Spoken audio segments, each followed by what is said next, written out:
ಮಾಡಿಯೂ ಆಗಿದೆ. ಆದರೆ ಕೇಂದ್ರ ಸರ್ಕಾರ ನಮಗೆ ಹಣ ಬಿಡುಗಡೆ ಯಾವಾಗ ಕಳಿಸಬೇಕಾಗಿತ್ತು, ಯಾವಾಗ ಕಳಿಸಿದ್ದಾರೆ ಈಗ ಆಗ್ಲೇ ಈಗ ಕಳಿಸಿದ್ದು ಲೋಕಸಭೆಯಲ್ಲಿ ಪ್ರಸ್ತಾಪ ಆದ್ರ ಮೇಲೆ ಕಳಿಸ್ತಾ ಇದ್ದಾರೆ. ಟೈಮ್ಲಿ ಕಳಿಸಲಿಲ್ಲ ಅಂತ ಲೋಕಸಭೆ ಸರ್, ತಮಗೆ ಫೆಬ್ರವರಿ ಅಥವಾ ಮಾರ್ಚ್ನಲ್ಲಿ ಕರೆಯುವಂತಹ ಬಜೆಟ್ ಅಧಿವೇಶನದಲ್ಲಿ ಅಥವಾ ಅದಕ್ಕಿಂತ ಪೂರ್ವದಲ್ಲಿ ಪಬ್ಲಿಕ್ ಅಕೌಂಟ್ಸ್ ಕಮಿಟಿ ಮೀಟಿಂಗ್ನಲ್ಲಿ ಆದಂತಹ ಎಲ್ಲ ರೆಸಲ್ಯೂಷನ್ಗಳನ್ನು ಅಧಿಕಾರಿಗಳು ಕೊಟ್ಟಂತ ಉತ್ತರಗಳ ಪ್ರತಿಯನ್ನು ತಮಗೆ ಕಳಿಸಿಕೊಡ್ತೀವಿ.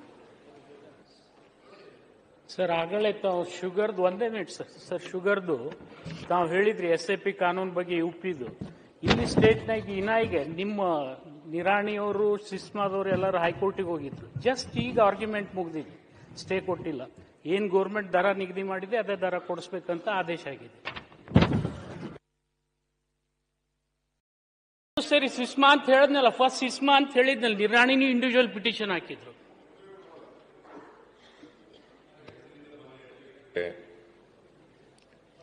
ನಾವು ನಂಜುಂಡಪ್ಪನ ವರದಿ ಯಾಕೆ ಮಾತಾಡ್ತಾ ಇದ್ದೀವಿ ಅಂತಂದ್ರೆ, ಉತ್ತರ ಕರ್ನಾಟಕದಲ್ಲಿ ಅಸಮಾನತೆ ಇದೆ, ಪ್ರಾದೇಶಿಕ ಅಸಮಾನತೆ ಇದೆ ಅಂತೇಳಿ ಚರ್ಚೆ ಆದಾಗ ಮಾಡಿದ್ದದು.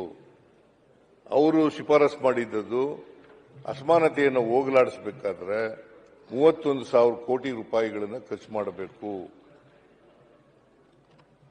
15,000 ಕೋಟಿ ರೂಪಾಯಿಗಳು ನಾರ್ಮಲ್ ಕೋರ್ಸ್ನಲ್ಲಿ ಬರ್ತದೆ. 16,000 ಕೋಟಿ ರೂಪಾಯಿಗಳನ್ನು SDP ಇಂದ ಮೂಲಕ ಖರ್ಚು ಮಾಡಬೇಕು. ಸ್ಪೆಷಲ್ ಡೆವಲಪ್ಮೆಂಟ್ ಪ್ಲಾನ್ ಮೂಲಕ ಖರ್ಚು ಮಾಡಬೇಕು. ಅದು ಖರ್ಚಾದ ಮೇಲೂ ಕೂಡ ಇನ್ನೂ ಇದೆ ಉತ್ತರ ಕರ್ನಾಟಕದ ಕಡೆ. ಆಮೇಲೆ ನೀವು ಯಾವುದಾದ್ರು ಮಹಾರಾಷ್ಟ್ರದಲ್ಲಿ ಇರ್ತಕ್ಕಂಥದ್ದು ವಿದರ್ಭಕ್ಕೆ ನೀವು ಮ್ಯಾಚಿಂಗ್ ಗ್ರಾಂಟ್ ಕೊಡ್ತೀರಿ, ಇಲ್ಲಿ ಯಾಕೆ ಕೊಡಲ್ಲ? ಗೌರ್ಮೆಂಟ್ ಆಫ್ ಇಂಡಿಯಾ ಅಲ್ಲಿ ಕೊಡ್ತಾ ಇದೆ, ಇಲ್ಲಿ ಯಾಕೆ ಕೊಡಲ್ಲ? ಅದನ್ನೆಲ್ಲ ಹೇಳ್ಬೇಕಾ ಬೇಡ? ಉತ್ತರ ಕರ್ನಾಟಕ ಅಲ್ಲ, ಕಲ್ಯಾಣ ಕರ್ನಾಟಕ ಅಭಿವೃದ್ಧಿ ಮಂಡಳಿ ಇರ್ತಕ್ಕಂಥದ್ದು ಇಲ್ಲಿವತ್ತಿನವರೆಗೆ ಕೊಟ್ಟಿಲ್ಲ. ನಾವು 5,000 ಕೋಟಿ ಕೊಡ್ತೀವಿ. ನಾನು ಮುಖ್ಯಮಂತ್ರಿಯಾಗಿ 7 ವರ್ಷಗಳಲ್ಲಿ 2014-15ರಿಂದ 2024-25ವರೆಗೆ 14,753 ಕೋಟಿ ಕೊಟ್ಟಿದ್ದೀನಿ. ನೀವು 4 ವರ್ಷದಲ್ಲಿ ಕೊಟ್ಟಿರ್ತಕ್ಕಂಥದ್ದು 7,025 ಕೋಟಿ.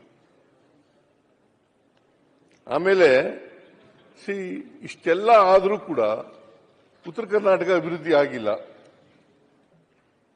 ಅಭಿವೃದ್ಧಿ ಎಷ್ಟಾಗಬೇಕಾಗಿತ್ತೋ ಅಷ್ಟಾಗಿಲ್ಲ. ಅಸಮಾನತೆ ಇದೆ. ನಾನು ಈಗಾಗಲೇ ಅದಕ್ಕೋಸ್ಕರನೇ ನಾನು ಓದಿದ್ದು ಯಾವ್ಯಾವ ಜಿಲ್ಲೆಯಲ್ಲಿ ತಲಾದಾಯ ಎಷ್ಟೆಷ್ಟಿದೆ ಅಂತ ಹೇಳಿ.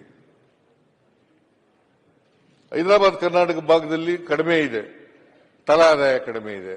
ಅದಕ್ಕೆ ಏನ್ ಮಾಡಬೇಕು ಅನ್ನೋದಕ್ಕೋಸ್ಕರ ಪ್ರೊಫೆಸರ್ ಗೋವಿಂದರಾವ್ ಸಮಿತಿಯನ್ನು ಮಾಡಿದ್ದೀವಿ. ಮನೆಗಳ ಬಗ್ಗೆ ಮಾತಾಡಿದ್ರು. ಮನೆಗಳು ನಾನು ಹೇಳಿದ್ದೀನಿ, ನಾವು ಎಷ್ಟು ಮನೆಗಳು ಕೊಟ್ಟಿದ್ದೀವಿ, ಇವರೆಷ್ಟು ಮನೆಗಳು ಕೊಟ್ಟಿದ್ದಾರೆ ಅಂತ.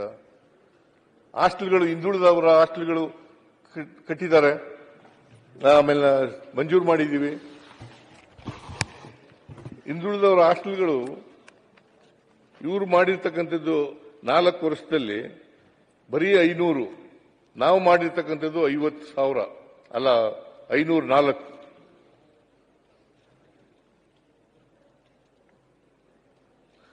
ಹಾಸ್ಟೆಲ್ಗಳ ಸಂಖ್ಯೆ ಬರೀ 5 ಮಾಡಿರೋದು ಇವರು ಇದ್ದಾಗ ಏನು ಮಾಡಿಲ್ಲ. ಆದ್ರೂ ಉತ್ತರ ಕರ್ನಾಟಕದ ಬಗ್ಗೆ ಏನು ಪುಂಖಾನುಪುಂಖವಾಗಿ ಉದ್ದುದ್ದ ಭಾಷಣ ಹೊಡಿತಾ ಇರೋದು. ಮೊನ್ನೆ ಅಧ್ಯಕ್ಷರೇ, ಕೇಂದ್ರ ಸರ್ಕಾರನೂ ಅನ್ಯಾಯ ಮಾಡ್ತಾ ಇದೆ. ಇವರು ಅಧಿಕಾರದಲ್ಲಿದ್ದಾಗಲೂ ಅನ್ಯಾಯ ಮಾಡಿದ್ದಾರೆ. ಇವತ್ತು